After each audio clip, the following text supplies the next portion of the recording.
प्रिय विद्यार्थियों, सिद्धार्थ शिक्षा सदन में आपका स्वागत है। आज हम क्लास 9th विषय गणित की अध्याय 15 पर्याप्तता प्रोबेबिलिटी की एक्सरसाइज 15.1 हल करेंगे। और ये जो अध्याय हैं बहुत ही सरल अध्याय हैं। पर्याप्तता का मतलब होता है कोई भी घटना के घटने की संख्या। अब देखिए, घटना घटने की जो संख्या होती है उसको हम पर्याप्तता कहते हैं, यानी संभावना व्यक्त करना। जैसे कि आज बारिश होने की संभावना 20% है, तो अर्थात 20/100 हो जाएगी। इसकी पर्याप्तता कितनी हो जाएगी? 20/100। क्यों? क्योंकि प्रतिशत है और प्रतिशत हमेशा 100 से व्यक्त किया जाता है। इस प्रकार हम पर्याप्तता को व्यक्त करते हैं। अब देखिए, इसके लिए आपको कुछ महत्वपूर्ण नियम ध्यान रखने हैं। और वो महत्वपूर्ण नियम ये है कि उसको जब हल करेंगे तो पहला नियम कहता है कि एक प्रयोग की एक घटना प्रयोग के कुछ परिणामों को संग्रह होती है। फिर दूसरा नियम कह रहा है कि एक घटना ई की आनुभाविक या प्रायोगिक पर्याप्तता को हम पीई से लिखते हैं। पीई, ई का मतलब होता है संभावना, घटना घटने की संख्या। अब अर्थात पीई बराबर हो जाएगा अभिप्रयोगों की संख्या जिनमें ई घटी हो, और नीचे लिखेंगे अभिप्रयोगों की कुल संख्या। या फिर इसको इस प्रकार से भी लिख सकते हैं कि घटना घटित की संख्या भी लिख सकते हैं, बटा नीचे कुल संख्या लिख सकते हैं। यानी ऊपर घटना घटने की संख्या यानी संभावित संख्या लिख सकते हैं और बटे में कुल संख्या लिखनी है। तीसरा नियम हमको कह रहा है कि किसी घटना के घटने की पर्याप्तता 0 और 1 के बीच में ही होती हैं, जिसमें 0 और 1 भी सम्मिलित हैं। यानी 0 और 1 के बीच में होती हैं, जिसमें 0 भी लेना पड़ता है और 1 भी ले सकते हैं। यानी किसी घटना की घटने की पर्याप्तता 0 भी हो सकती है, कम से कम 0 हो सकती है, और अधिकतम 1 हो सकती है। यानी किसी घटना के घटने की अधिकतम जो संख्या होगी वह 1 ही होगी। अब देखिए, अगला पॉइंट है हमारा, यानी 1 को निश्चित घटना कहा जाता है। अर्थात यदि पी ए बराबर 1 है तथा ए को असंभव घटना के रूप में भी जाना जाता है, अर्थात पी ए बराबर 0 हो जाएगी। यानी जब घटना घटने की निश्चित घटना घटने की अगर 1 है तो न घटना घटने की कितनी हो जाएगी? 0 हो जाएगी। तो ये इसको न घटने की बताएगा। अर्थात घटना घटने की और घटना न घटने की, यानी इसको ए बार से लिखा जाएगा। इस प्रकार हम देखेंगे कि किसी प्रयोग में सभी घटनाओं की पर्याप्तताओं का योग 1 होता है। यानी कोई भी कितनी भी अगर पर्याप्तता निकालेंगे तो उसकी सभी का अगर जोड़ करेंगे तो उसका मान हमेशा 1 ही आना चाहिए, 1 से ज़्यादा नहीं आना चाहिए। इसका मतलब है कि जब भी आपके उत्तर निकलता है, आंसर निकलता है, तो आंसर में ये ध्यान रखना है कि अंश हमेशा छोटा आना चाहिए और हर हमेशा क्या आना चाहिए? बड़ा आना चाहिए। हर क्या आना चाहिए? बड़ा आना चाहिए। तभी आपका उत्तर राइट होगा। यदि अंश बड़ा आ गया और हर छोटा आ गया तो आपका उत्तर गलत हो जाएगा। अर्थात घटना घटने की और घटना न घटने की पर्याप्तता का अगर योग करा जाए, यानी तो हमारे पास में कितना आ जाएगा? 1 आ जाएगा। जैसे घटना घटने की संख्या को हम किससे लिखते हैं? पीई से। और घटना न घटने की संख्या को हम किससे लिखते हैं? पीई बार से। और इस दोनों का अगर जोड़ करा जाए तो हमारे पास में उत्तर कितना प्राप्त होगा? 1 प्राप्त हो जाएगा। अर्थात इस प्रकार हमें पर्याप्तता ज्ञात करने में बहुत ही, जिस घटना घटने की जो संख्या होगी उसको हम ऊपर लिखेंगे और घटना न घटने की संख्या होगी उसको हम नीचे लिखेंगे। इस प्रकार हम एक प्रश्न ले रहे हैं और इस प्रश्न को अब देखेंगे कि एक सिक्के को 1000 बार उछालने पर निम्नलिखित बारंबारताएं प्राप्त होती हैं। अर्थात हम एक सिक्के को उछाल दिया और कुल कितनी बार उछाला? 1000 बार। यदि ये 1000 तो कहाँ आएगा? अब ध्यान दीजिए, बट्टे में आएगा। अब चित्त कितनी बार आता है? उसमें से 455 बार आता है। और पट कितनी बार आता है? 545 बार आता है। अर्थात प्रत्येक घटना की प्रयाक्ता का परिकलन कीजिए, यानी चित्त की प्रयाक्ता ज्ञात कीजिए और पट की भी प्रयाक्ता। देखिए, जब इसको हल करेंगे तो लिखेंगे क्योंकि सिक्के को 1000 बार उछाला गया है इसीलिए अभिप्रयोगों की कुल संख्या 1000 हो गई।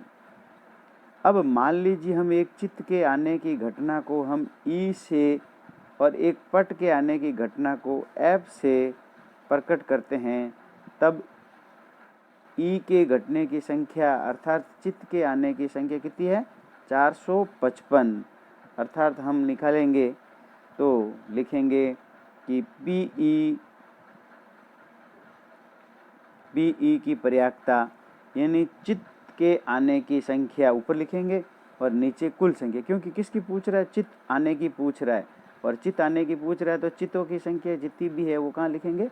अंश के अंदर लिखेंगे और हर के अंदर कुल संख्या लिखेंगे। अर्थात पीई बराबर आ जाएगा 455 बटा 1000। 1000 कुल संख्या। अब इसको दशमलव में भी बदल सकते हो या फिर इसको ऐसे काट के भी लिख सकते हो। जैसे 5 के पहाड़े से मैं इसको काटूंगा तो आ जाएगा 9 पंजू 45 और 5 एकम 5 बटा 5 के पहाड़े से इसको काटूंगा तो आ जाएंगे 5 दूनी 10, 200। अब नहीं कटेगा, अर्थात हमारा उत्तर आ जाएगा 91 बटा 200। इसको पॉइंटों में नहीं लिखना, आपको एक ध्यान रखना है, प्रयाक्ता को हम सब व्यक्त करेंगे तो बट्टे में ही व्यक्त करेंगे। ये कर दिया है तो कोई बात नहीं है, और पॉइंटों में करना है तो देखो कितने जीरो लगे हुए हैं, नीचे 3 जीरो लगे हुए हैं, अर्थात 3 संख्या छोड़ के हम पॉइंट लगा देंगे तो अर्थात 0.455 उत्तर आ जाएगा इसका। तो ये तो किसकी आ गई? चित्त आने की प्रयाक्ता आ गई। अब ऐसे कैसे दूसरे की प्रयाक्ता पूछ रहा है, इसी प्रकार एक पट के आने की प्रयाक्ता ज्ञात कीजिए।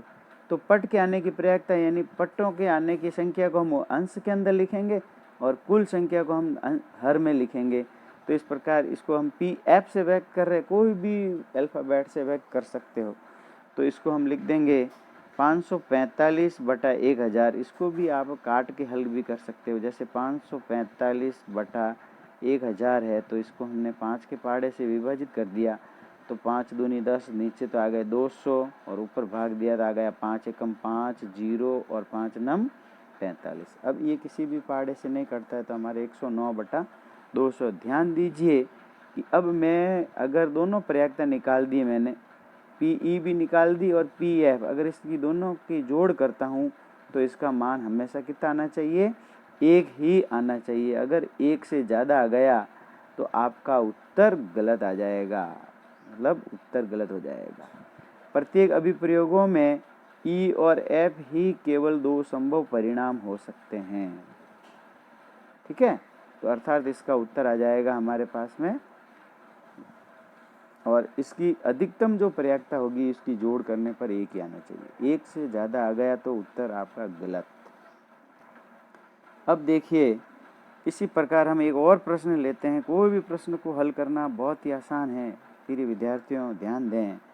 और ये बिल्कुल जिसकी घटना घटती है उसको अंश के अंदर लिखना है और हर में कुल संख्या लिखनी है, बस ये नियम ध्यान रखना है। जैसे प्रश्न कह रहा है कि 2 सिक्के को एक साथ 500 बार उछालने पर हमें ये प्राप्त होता है कि 2 चित आते हैं 105 बार, 1 चित आता है 275 बार और कोई भी चित नहीं आता है 120 बार। अब ये दे दी।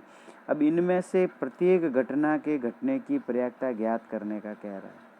तो प्रत्येक घटना की ज्ञात करने का कह रहा था, यानी 2 चित की ज्ञात करनी है, 1 चित की भी ज्ञात करनी है और कोई चित नहीं आने की भी प्रयाक्ता ज्ञात करनी है। 3 प्रयाक्ता ज्ञात करनी है। यहाँ पे आराम से सवाल को समझिए। अगर इस प्रश्नावली को आपने अभी अच्छी तरह से समझ ली तो ये भी आगे की कक्षाओं में बहुत ही महत्वपूर्ण है और ये आगे की कक्षा में भी चलेगी ऐसे कैसे। आइए हम 2 चित्तों के आने की घटना को E1 लिख देते हैं, एक चित्त के आने की घटना को E2 लिख देते हैं और कोई भी चित्त न आने की घटना को E3 से प्रकट कर देते हैं। अर्थात हमारे पहली पूछ रहा है कि 2 चित्त आने की, अर्थात PE1 बराबर हो गया 105/500 और इसको हम काट के हल कर देंगे। जैसे 5 एकम 5, 0 का 0 और जब इसको काटे तो 21 आ जाएंगे, यानी 21/100 आ जाएगा। और जब 21/100 आएगा तो इसको चाहो तो दशमलव में बदल दो तो बदल देंगे तो 0.21 हो जाएंगे, या फिर ऐसे भी लिख के छोड़ सकते हो, ये भी उत्तर आपका राइट माना जाएगा। 21/100 लिखो तो भी राइट माना जाएगा। अब इसी प्रकार से एक चित्त आने की ज्ञात करेंगे तो PE2 लिख देंगे और इसमें लिखेंगे 275/500 और इसको भी जब काट के हल करेंगे तो आ जाएंगे 55/100 आ जाएगा। अब 55/100 भी लिख सकते हो और या फिर इसको 0.55 भी लिख सकते हो, बात एक ही है। पॉइंट में लिखो या बिना पॉइंट में। फिर इसी प्रकार हम तीसरे की ज्ञात करना करेंगे, यानी कोई भी चित्त न आने की घटना E3 से व्यक्त करेंगे तो PE3 बराबर आ जाएगा 120/500, 10 से 10 कट जाएगा तो हमारा उत्तर आ जाएगा 12/50। फिर इसको और काट दीजिए तो आ जाएगा 6/25। अब ये भी लिख सकते हो, इसको 6/25 भी लिख सकते हो या 0.24 भी लिख सकते हो, दोनों राइट है। ये 6/25 भी लिखोगे और ये पॉइंट में लिखोगे तो भी राइट। अब हम इसकी जांच करने के लिए क्या करेंगे, तीनों प्रयाक्ता का जोड़ करेंगे। तो जब तीनों प्रयाक्ता की जोड़ करेंगे तो इसका उत्तर फिर मैं बताया था मैंने कि देखते हैं कि सबकी जोड़ करने पर 1 हैं, अर्थात हमारे E1, E2, E3 भी एक अभिप्रयोग के सभी परिणाम आ जाते हैं, अर्थात हमारा उत्तर बिल्कुल राइट है। यानी पर्याप्तता का अधिकतम मान कितना होता है 1 और न्यूनतम मान कितना होता है 0 हो सकता है और इसके बीच का ही कोई न कोई मान होना चाहिए, यानी अंश छोटा आना चाहिए और हर बड़ा आना चाहिए। ये आपको विशेष रूप से ध्यान रखना है। यदि अंश में आपने बड़ी संख्या लिख दी और हर छोटा लिख दिया तो उत्तर गलत आ जाएगा। अब देखिए एक प्रश्न है कि एक पासे को 1000 बार फेंकने पर प्राप्त परिणामों को 1 कितनी बार आता है, 2 कितनी बार, 3, 4, 5, 6 कितनी बार आता है, उसकी बारंबारता नीचे सारणी में दे रखी है। तो कोई बात नहीं, यानी एक परिणाम आने की पर्याप्तता है 179 है, 2 आने की 150 है, 3 आने की 157 है, 4 आने की 149 है और 5 आने की 175 और 6 आने की 190। प्रत्येक परिणाम के प्राप्त होने की पर्याप्तता ज्ञात कीजिए। अब प्रत्येक की ज्ञात करनी है, यानी एक आने की ज्ञात करनी है तो वही हम इसको किसी एक नाम से दे देंगे PE1। तो हम जैसे लिखेंगे इसको कि प्रत्येक परिणाम को प्राप्त होने की पर्याप्तता ज्ञात कीजिए। मान लीजिए एक को हमने E1 दे दिया, दूसरे को हमने E2 दे दिया है, फिर E3, E4, E5, E6 तक दे दिया, क्योंकि 6 परिणाम है। अब 6 परिणाम तो पहला परिणाम लिखेंगे PE1 बराबर 1 की बारंबारता, यानी एक घटना घटने की एक कितनी बार आने की पर्याप्तता, यानी और पासों की कुल संख्या कितनी होती है वो भी आपके दी हुई है यहाँ ऊपर प्रश्न के अंदर। अब पासों की वैसे 6 संख्या होती है लेकिन 6 की परिणाम दे दिया है, लेकिन यहाँ पे कुल परिणाम मतलब 1000 है, क्योंकि पासों को 1000 बार फेंक रहा है। अब अगर एक पासे कोई अगर फेंकता है तो कुल परिणाम 6 होते हैं, ये ध्यान रखना है आपको, क्योंकि यहाँ तो एक पासे को 1000 बार फेंक दिया गया है तो कुल 1000 हो गई है। और फिर एक आने की पर्याप्तता भी लिख रहा है, 2 की लिख रहा है, 3 की, 4 की, 5 की, 6 की, सब की लिख रहा है। तो आपको कंफ्यूजिंग नहीं होना है यहाँ पे कि कुल संख्या 6 हो जाएगी, 6 नहीं होगी, कुल संख्या यहाँ पे 1000 होगी। तो एक की जब मैं ज्ञात करूँगा तो लिख दूंगा एक के जितनी घटना घटती है 179 घटती है तो 179 अंश में लिख दिया और बट्टे में लिख दिया 1000। अब आप चाहो तो इसको दशमलव में बदल दीजिए, नहीं तो ऐसे कैसे भी रख सकते हो। इस प्रकार दूसरे की जब ज्ञात करेंगे तो आ जाएगी 150/1000, तीसरे की ज्ञात करेंगे तो 157/1000, फिर इसी प्रकार चौथे की ज्ञात करेंगे तो आएगी 149/1000, पाँचवें की ज्ञात करेंगे तो आएगी 175/1000 और छठे की ज्ञात करेंगे तो आएगी 190/1000। इस प्रकार ये सभी परिणाम प्राप्त हो जाते हैं और इन सभी परिणामों को अगर हम जोड़ते हैं तो इसका उत्तर फिर वही कितना आता है 1 आता है, अर्थात अपने उत्तर बिल्कुल सही है। प्रत्येक घटना की प्रयाक्ता 0 और 1 के बीच में होती है। देखो बताया मैंने, बार बार बता रहा हूँ कि 0 और 1 के बीच में होती है। 0 भी हो सकती है और 1 भी हो सकती है, दोनों में से एक हो सकती है, और इसके बीच की संख्या भी हो सकती है। अब इसके बीच की जो भी संख्या होगी वह 2/5 हो सकती है, ऐसे 2/11 हो सकती है, 1/25 हो सकती है। ऐसे कभी नहीं होगी कि 5/3 कभी नहीं होगी, ये ध्यान जरूर रख लेना, क्योंकि 5/3 1 से बड़ी हो जाती है, अर्थात परिणाम गलत आ जाता है। सभी प्रयाक्ताओं का अगर योगफल करते हैं घटना घटने की और ना घटने की, तो उसका उत्तर भी कितना आना चाहिए, 1 आना चाहिए, तो आपके उत्तर राइट है, अन्यथा गलत है। अब हम इसी प्रकार इस सभी परिणामों के संभव परिणाम आ जाते हैं और हम उत्तर लिख देते हैं। अब हम प्रश्नावली 15.1 का कोई भी प्रश्न हल करना है तो आप सबसे पहले दिया गया लिख दीजिए। दिए गए में क्या क्या दिया, जैसे इसमें देखो, इस प्रश्न को समझते हैं कि एक क्रिकेट मैच में एक महिला बल्लेबाज खेली गई 30 गेंदों में से 6 बार चौका मारती हैं। अब कुल कितनी गेंदें खेली, 30 गेंदें खेली, तो कुल गेंदों की संख्या हो गई 30, हमने कुल संख्या लिख दी। अब कुल संख्या हमेशा कहाँ लिखनी है, आपको हर में लिखनी है, बट्टे में लिखनी है, यानी बट्टे के अंदर। अब गेंदों में 6 बार वह क्या करती है, चौका लगाती है। और फिर पूछा ही क्या कि चौका न मारने की प्रयाक्ता पूछ रहा है। देखिए, अब जब चौका मारने की कहता तो चौका मारा गया कितनी बार है, 6 बार मारा गया। तो इसमें से हम अगर न मारने की कहता है तो जितनी बार मारा है वो माइनस कर दीजिए कुल में से। तो इसीलिए गेंद जिन पर चौका नहीं मारा गया अर्थात 30 - 6 बराबर कितनी हो गई, 24 हो गई। और अब इसकी अगर हम प्रयाक्ता ज्ञात करेंगे, यानी 30 - 6 करेंगे तो 24 आ जाएंगे, और इसकी अगर न मारने की प्रयाक्ता ज्ञात करनी है तो 24/30 आ जाएगी। और 24/30 को जब हल करेंगे तो हमारे पास में उत्तर आ जाएगा 4/5।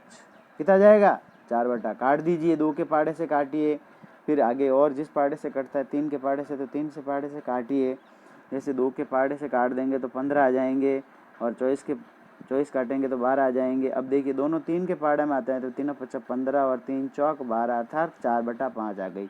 अब 4 के अंदर जब 5 का भाग देंगे तो 0.5 आ जाएगा, 0.8 आ जाएगा। इस प्रकार उत्तर हमारा प्राप्त आ जाएगा। एक इसकी और विधि है इसको हल करने की, जो आप देखेंगे ये है, मैं बता रहा हूँ कि आपको जैसे पूछा है कि चौका मारा गया है, तो आप पहले चौका मारने की प्रयाक्ता निकाल दीजिए। भले ही चौका मारने की प्रयाक्ता PE बराबर हो गई 6/30, क्योंकि चौका कितनी बार मार रही है, 6 बार मार रही है, तो इसकी प्रयाक्ता ज्ञात कीजिए, जा जाएगी 6 एकम 6 और 6 पंजे 30, अर्थात चौका मारने की प्रयाक्ता आ गई 1/5। अब अगर न मारने की अगर कहता है तो न मारने की क्या करेंगे, PE बार लिख देंगे और बराबर लिख देंगे 1 - चौका मारने की, यानी कितनी आई थी, 1/5। अब इसको हल कर दीजिए, बटा 1 लिखिए, लसफा ले लीजिए।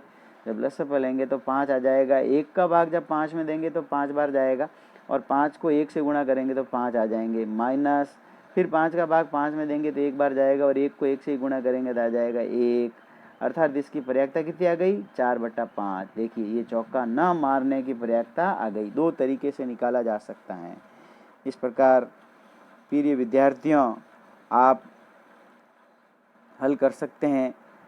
चौका न मारने की या घटना न घटने की प्रयाक्ता कहता है तो 1 - घटना घटने की प्रयाक्ता को माइनस कर दीजिए, यानी 1 में से माइनस कर दीजिए। अब ऐसे प्रश्न और कई पूछे जाएंगे, उसके अगले वीडियो में आपको बताए जाएंगे।